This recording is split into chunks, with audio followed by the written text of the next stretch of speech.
think to get improved outcomes, you really need to create systems in place to make it easy for providers to do the right thing. And by creating, types of flow sheets for diabetes, we have a flow sheet for diabetes. It makes the life of the provider easier to make sure that the patient is receiving standard of care.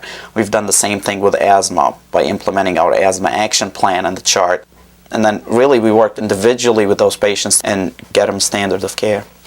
When we were developing our acute care sheet, that went through multiple iterations before we got to the final one that we now send to the printer. And that was done using this cycle of improvement until you reach the goal that you're looking for. All of our processes are recorded electronically on a format that has the ability to capture data. And when data is captured, then it's reportable. Do we have any idea when we're going to reduce scans? The first query we did, we found we actually treated women with lung cancer less aggressively than we did men. And so we came back and discussed that and changed our behavior altogether. It was a real eye-opening experience that has created actionable knowledge. It was not something we wanted to see, but it was something that was very important for our patients. Our goal with electronic information management is knowledge. It's knowledge that changes behavior. Before our Open Access Collaborative, our wait times were awful, and we were even developing a reputation within the community. The truest sense of open access means that you can be seen by the physician you would like to be seen by on the day you need to be seen. And traditionally, that's been sort of the hallmark of pediatrics. Clinical, what we do in the room, I don't think that's changed by open access. I think what's greatly changed is the fact that patients are willing to come to the appointment and that they're not upset because they've been waiting forever by the time you finally get in the room. It just makes it much more pleasurable and that lets you practice medicine better. The fourth quarter of 2004 was the first quarter that we had no disparity in diabetes outcomes among our Caucasians, African Americans, and Hispanics. And this was a big reason for us to celebrate. 18.5% of our patient population here at Crusader is Hispanic. We pretty much know every single one of our patients that comes through the door by name. We know what medicines they're on. The role of eliminating that language barrier has been key in improving outcomes in our non-English speaking patients. We have a very open communication system here where we have staff meetings regularly, and we have our quality council. And our quality council measures everything from chemotherapy regimens and protocols to job descriptions.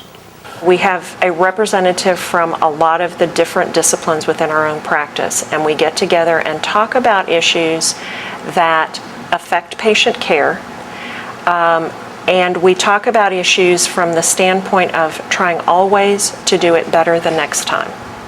We do all of the review of our unusual occurrence reports, any new initiatives that we have, and try to come up with the most efficient and effective ways to implement things. Just by having everybody thinking quality improvement, clinical improvement, just using your focus and your energy to improve quality, by creating that type of culture, it makes it a lot easier to get the right thing done.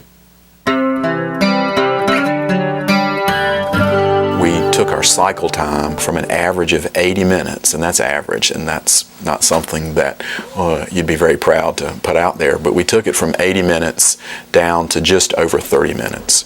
Just come on down this way and we'll get you in a room. It also dramatically improved our bottom line. If you see more patients and you do it more efficiently, the patients are more satisfied. And that's one of the things that makes all of these initiatives important to us, because we've seen that we can make significant changes, and it's good stuff. When we started in year 2000, our average hemoglobin A1C for the clinic was 9.4. At that time, we had 1,300 diabetic. In 2004, we had 2,150 diabetic with an average hemoglobin A1C of 7.6. That is impact. I mean, when you see, if you know that with every drop in 1 percentage point in hemoglobin A1C, you reduce mortality and morbidity by 20%, having a drop of, almost 2 percentage point, that's a tremendous impact on these people's lives. And I think that to me is very rewarding. That is very rewarding. Since we started to employ all of our quality indicators and our quality mechanisms, it's changed everything for us. It's changed our attitude. It's changed our communication internally, because we are always looking for new ways of doing things. And people come to us all the time internally and say, why don't we measure this or that? And when it does, it's like always renewing. I think you can do clinical quality work with no help at all, no resources at all, and just be smaller. And I really think that if you start small, you'll always get help, along the way. I love working with families who are struggling with a child who has attention deficit. They're failing in school and everybody's yelling at the kid and nobody knows what to do. And you sit down with that family and you spend some time helping them understand what it is, what you can do about it, what their options are, help the kid understand why those things are happening to them that they don't understand. And you see physically the changes that occur right there before your eyes, and they're excited about their successes and the things that you've been able to help them to do.